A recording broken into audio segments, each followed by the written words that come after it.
So that's just a recapture last week's 6 perfections. So today, the last one.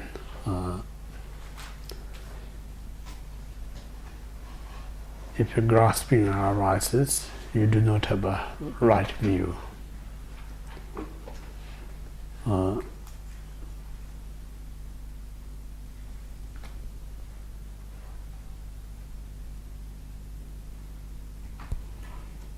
So again, I just brief outline this parting from the 4 attachments. If you have attachment to this life, you're not Dharma practitioners. So that means first we need to know, I'm always saying spirituality or spiritual practice and Dharma practice, 2 different things.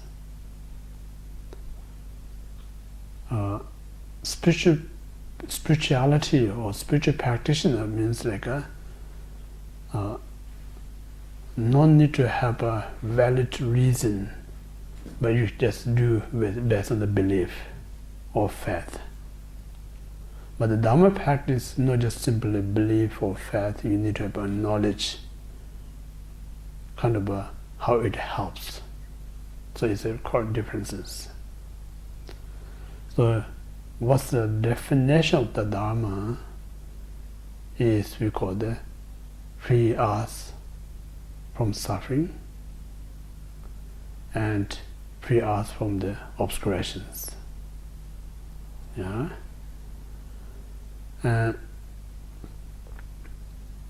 So when we talk about the suffering, we're not just referring the suffering of suffering. We are referring more than that, suffering of change, suffering of progressive or phenomena, 3 things. So if you look into that point of view, say, sake of this life's happiness, do virtuous things. Sake of this life happiness, meditating. This virtuous meditation may brings temporary happiness, but what it's really creating is the desire mind, desire to be happy. So this very desire mind is delusion mind. Delusion is a samsaric mind. Samsara is a full of suffering. So in this way, you know what we're practicing is not the Dharma, because we're not freeing the suffering, rather we're creating suffering. We're not creating suffering of suffering, but we're creating suffering of change, we're creating suffering of progressive. So that cannot be Dharma. Yeah? So that's the first point. So Dharma practitioner not just support the desire mind, rather Dharma practice to free this desire mind, which is the cause of all the sufferings. So in order to overcome this, what we call the attachment to this life, so 3 practice. The first, to reflect precious human rebirth.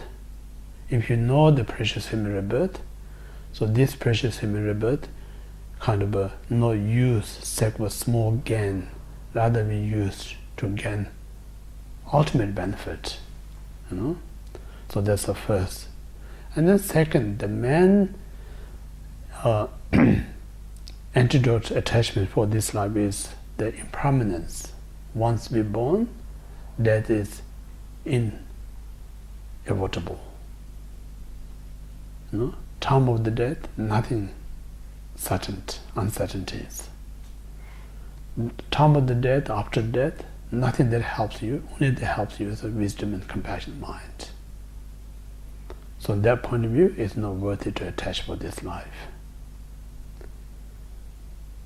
This too is like a method to not attach for this life. And then second, if you have attachment to cycle of existence or samsara, you do not have a renunciation. So renunciation is abandoning suffering and cause of suffering. So attachment to samsara is again as a suffering. So to free this suffering is we call the renunciation. So in order to renounce, one needs to know the nature of the samsara. The nature of the samsara is full of suffering. I'm saying if you look at all the desire realms, exist all three sufferings. Then if you look at the form and the formless realms, they exist suffering of conditions. So therefore it's not worthy to attach for the samsara to desire to reborn in the lower realms, desire to reborn in the higher realm is not worthy, still in the sufferings. So you should practice to free all kind of three realms. That's the renunciation. And then third is if you have attachment to self-purpose, you do not have a bodhicitta. So that means if you attach to yourself, then you're not in a position to help all sentient beings. So that's not the minor practice. So minor practice is to help all sentient beings. So to antidote for grasping attachment oneself is three practice: loving kindness, compassion, and bodhicitta. So through this practice is to free us the attachment oneself. So after that we kind of completed. Now we talk about the fourth one. If you have a grasping, you do not have a view. Yeah, that one. So to explain this one, say a conventional bodhicitta means wishing others, such as we talk about loving kindness, compassion, and bodhicitta. So this conventional method or method perspective Dharma, what we call the cannot liberate us, cannot free. The liberation, I think, is talk about two things. When you suffering and then you free from that is one type of liberations.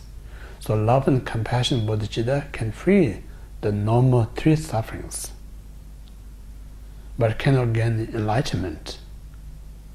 The reason is when you practice loving kindness, when we practice compassion, when you practice bodhicitta, there's the object. There's the object, because you object is the sentient beings, object is the Buddha. So as long as, because you grasping there, so this grasping is what we call the ultimate point of view is the wrong view. Conventional point of view is the right view. So conventional point of right view means you have sincerely wish them to have happiness, free them from suffering, sake of them you want to attain Buddhahood, and that perspective is the right view. Wrong view means if you think these sentient beings are really existent, it's not the right view. Because in absolute state, there's no sentient being to help, nor to attain to Buddhahood. Because the Buddhahood, sentient being, is a conventional state of mind. So in this way, conventional bodhicitta alone cannot liberate us, cannot reach the Buddhahood. But these are sometimes very important. We call them method. Method and wisdom have to be together. Sometimes we talk about conventional truth and absolute truth. So what is conventional and absolute truth? What we really refer it's quite important. Conventional truth means like in our ordinary mind, whatever we perceive, we think that's a true. That's a conventional truth. Absolute truth means like everything what we perceive is mere projection of the mind, but this projection of mind does not inherently exist, lack of existence, because in absolute state there's nothing phenomena to point the finger, nothing to grasp it, nothing to kind of describe. It's because of absolute truth. So this absolute truth is beyond ordinary mind. Your mind, my mind cannot see this absolute truth. But then if you explain this absolute truth with a logically, systematically, you can understand, I can understand. Understandable. So it takes a lot of time to describe this absolute truth. But then the person who sees directly is the enlightened beings, absolute truth. So that means like first one need to have an intellectual understanding of what is absolute truth. And then second, we need to familiarize that. Then one day when we recognize this absolute truth, that very moment you become an enlightened person. So there's no kind of ready-made kind of enlightened person. You have to reach that state gradually. From ignorance person, have some wisdom mind. From wisdom mind, then you become like an enlightened person. So it's a gradual path. It's not instantaneously not going to happen these things. This reason we saying like Abhidhamma Kosha saying like first you need to be right ethical discipline. Based on that, then you have to study, contemplate, and meditate. So these are the methods to gain liberation or reach enlightenment. So in this way, so now what the fourth one is like the antidote, not grasping what we perceive as a truth. Then we talk about shamatha and vipassana meditation. Two shamatha and vipassana meditations. So in this way, again, I think many Abhidhamma, Madhyamika Avatara by Chantikriti, as well as like Ngurcha Thomya, one of the great Tibetan master in the 37 practices Bodhisattvas, stated, obviously it's a very what called a popular quotation. So just look into myself, I have so many problems or faulties because all the delusion, full of delusions. And then you look at others, they have so many delusions. So we all virtually abiding, kind of bind with the delusion mind. That's a common. So where there's a endless, kind of a ceaseless, just popping up, non-stop, delusion after delusion. You must have need of some kind of root to keep growing. So this root is we call the five aggregates. For instance, form, feeling, perception, mental factor, and consciousness. These are very functioning in everyday life. So whatever function in everyday life, we think they are real. So this very concept of real, truly existent, is the creator of grasping self. So grasping self is the mind that deceived by think about all these aggregates as true. So as long as we think the five aggregates are real, they're creating the grasp of self. So when we have this grasp of self, these are the manufacture of this delusion, endless delusion. So it means like if you not free this grasp of self, delusion never going to stop. Just think about, we have a desire mind, we have an anger mind, we have a jealous mind, we have an arrogant mind. If you really think about what reason actually these things keep coming one after another, all about me.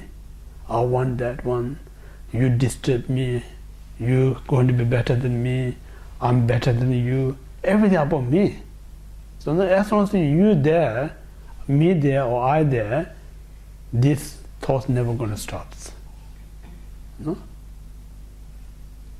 So in this way, Buddhism, out of great compassion, if you really want to free from all the troubles, you must look for the root cause. So in this way, the Buddha discovered the root cause is the grasping self. Grasping self is created by the grasping the five aggregates of real.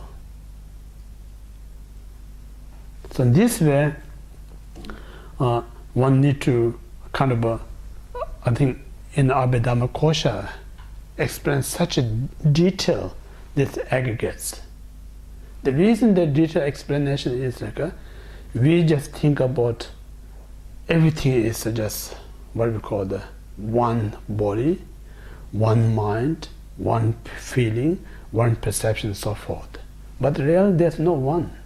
A few times I mentioned, when we talk about the physical aggregates. Physical aggregates requires add elements. One element cannot make a form. 4 elements: water, fire, earth, and air element. And top of that, sound, smell, taste, and touch. Add element makes a form. So where is the concept of one body? It's complete ignorance. It's not one body. It's created by many add elements. So this elements is a kind of trillions of elements cells build this physical body. So one is a complete mistake. So this concept is not going to, because this reason we say, if you say body is not just one, body is many, you're not going to convince your mind. But if you explain how body works, then the concept of oneness is going to be realized as mistakes. So we don't going to see it as a solid. It's dependent on so many things. It's not, if you not have one of them, this body cannot be functionable. Almost like say the body is like a wall. So wall is kind of supporting one layer of the brick or another layer of the brick. If you pull out one at the bottom, then all going to collapse. So it's very interdependent. So same like a body is very interdependent. It's not independent. So why we think this body really exists? It's not really exists. Everything is independent. Then similarly, if you kind of examine, feeling also is not just one thing. 3 things at least requirements. Your eye consciousness or any mental consciousness. Then you need an object to perceive. In order to create this consciousness, you need to be organ. Without organ, cannot produce consciousness. Without consciousness, you can't perceive. Without object, nothing to perceive. So all these things, then you can respond. I feel good. I feel bad. I feel no differences. So it's not independent feeling. Feeling is created by many causes and conditions. Then concept of one feeling is not going to be there. Then why we think feeling is real? 1 minute where you feel bad, is another time it feel good. Even I'll give you example. These days crazy weather. Morning when we wake up, feel cold, we put a jumper. Feel so good. And midday the red jumper make you angry. So make me so hot. I have to take off this one. And then evening comes, I love you again. I will wear back. So how often change? Same phenomena. 1 minute you love so much, another minute you don't want to touch it, and the next minute you want to back again. So where is the really feeling? It's constantly because it's changing. There's no such as truly exists feeling. Then perception is the same thing. Constantly change. Perception is like the moment to moment it changes. I think that's the reason we have so much change in our life. 1 minute you think this is right, the next minute that's not right, I want another one. So this really unreliable perception drive us crazy, you know. Unreliable, uncertainty perception make us stress. You know, 1 minute you want to sit, next minute I want to go. Next minute you say I've been too much out there, I'm tired, I have to go home. All these perceptions. So why we think it's one perceptions? And then the mental factor is where we're describing things. You know, we're like a crazy people. 1 minute you're telling someone is so good, so beautiful. Next minute the same person so worse, so awful. You know, constantly changing the story. You know, same person but we keep changing the story. So why we make a changing story? Because we are seeing them as a different way in our mind. You know? So that's the comment, everything. So where you comment, that's how you're going to see it. You know? So your thought is kind of either you can say mislead your mind, or your thought going to be lead you in the right directions. So that's the reason the mental factor is so important to be correct. If your mental factor is correct, it leads you in the right direction in your mind. If your mental factor is very dishonest, it's going to lead your mind to a very dishonest way. So in this way, I'm always saying like a Buddhist philosophy is not judging others. Buddhist philosophy is learning yourself. What makes you such a deluded, dishonest, or what kind of mind makes you so wisdom, so reliable? It's all about you, nothing else. So in this way, the Buddhist philosophy is really kind of more discovering yourself. Based on that discovery, then you can help whatever required to be a better person. You know? So in this way, the 5 aggregates they are not one, there's 5 individual, then there's so many things. Then there's concept of truly existing not going to be there. Eventually you're going to find out there's no truly existent. So when you're aware, then concept of grasping of self is not going to be there. Because if there's no cause, the result of grasping is not going to be there. Yeah? So in this way, one need to have a wisdom mind, you know, vipassana. So vipassana means like 2 things you usually talk about. Conventional realize the truth, and absolute realize the truth. 2 things. So conventional vipassana means like we used to think I am, but the reality is not just me as one. We actually 5 things that kind of what we call the function in our life. Aggregate, perception, feeling, so forth. You know? So that's one of, we think of one is mistake. So this we call the conventional vipassana, to discovering the truth, our conventional reality.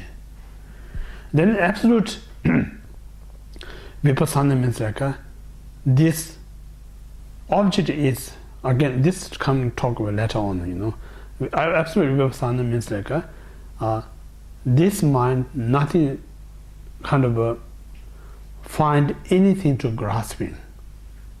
Free from all the subject and object, nothing to grasping. Free from all the extreme. It's we call the absolute vipassana. Yeah. So this both, to develop this conventional absolute vipassana, one must have a very stable mind. If you know stable mind, you cannot develop this wisdom. No? So the fundamental cause to develop the vipassana, one must have samatha, yeah, samatha meditation.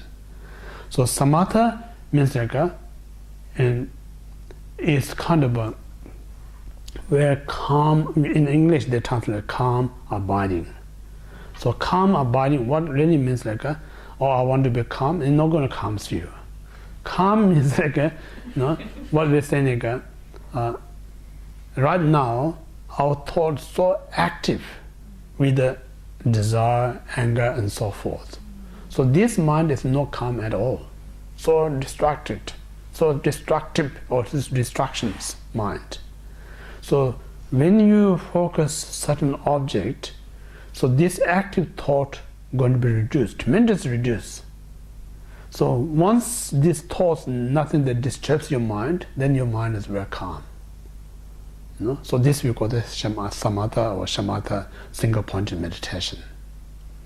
So this shamatha, what we call the meditation, again, it's all interdependent. Samatha is the calmness of the mind or single-pointed mind, but this calmness and single-pointed mind, to develop, one need to what we call the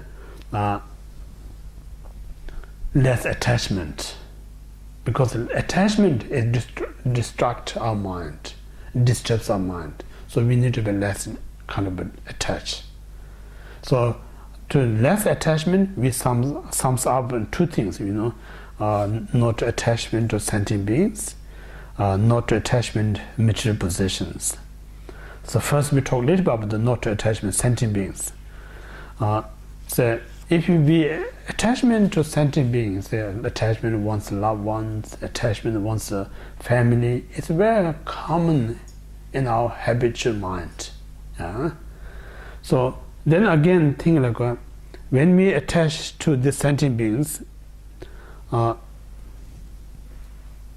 this very attachment, it distances the absolute truth. It distances from absolute truth. Then eventually, what we call the when you attach so many, then they're doing not well as you expect. They're doing something against your wish. They frustrate you. They make you upset. You make you angry. So all this way, what just like kind of creating so much fear within you because of attachment. Just think about person you love, person you care, how much it harms you, and then the person you not love, ordinary beings, how much cause you problem. Compare the loved ones cause more trouble than anyone else. So this way, kind of so much sadness, it destroys your mind. Disappointment destroys your mind. Anger, that destroys your mind. So many things that destroy your mind. That's the reality. And then you're so sad. You constantly think. You don't have a time to really relax. The moment you sit, you think all this what happened to you. Kind of suffering after suffering, almost like a depressed all the time. Depression. So this depression, destruction comes from the attachment mind, nothing else. This is really very carefully addressed where the depression comes, where the fear comes, because of the attachment mind. So while you're thinking, you don't have any energy to do anything. Just that alone kind of takes all your time. You just worry, just concern, why this happened to me, all this, just thinking, unpredictable.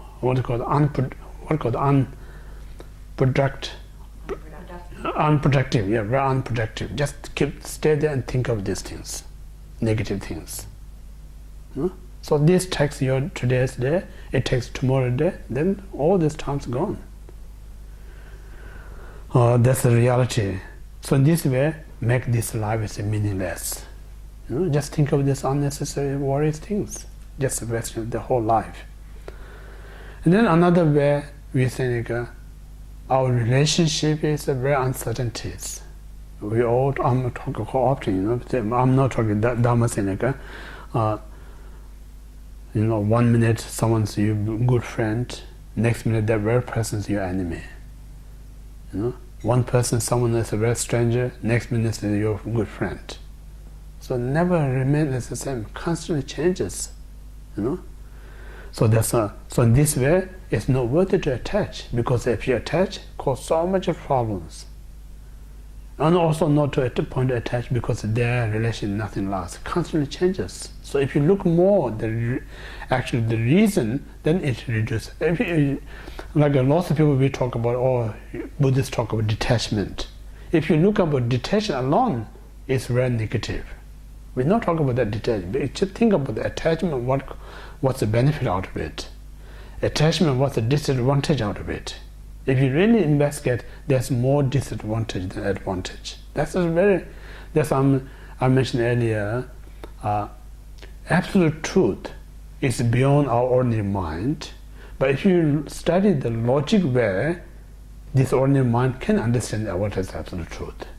So same way, this attachment does so much damage. If you don't study, you're not going to discover it. But then if you really study about how the attachment does the damage, that knowledge compared to your own experience, then it brings you very clear.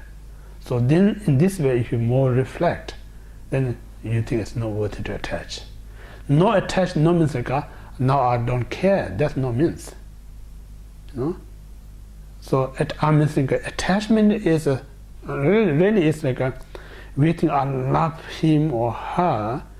It's not really loving him or her to make that person to be happy, or about me.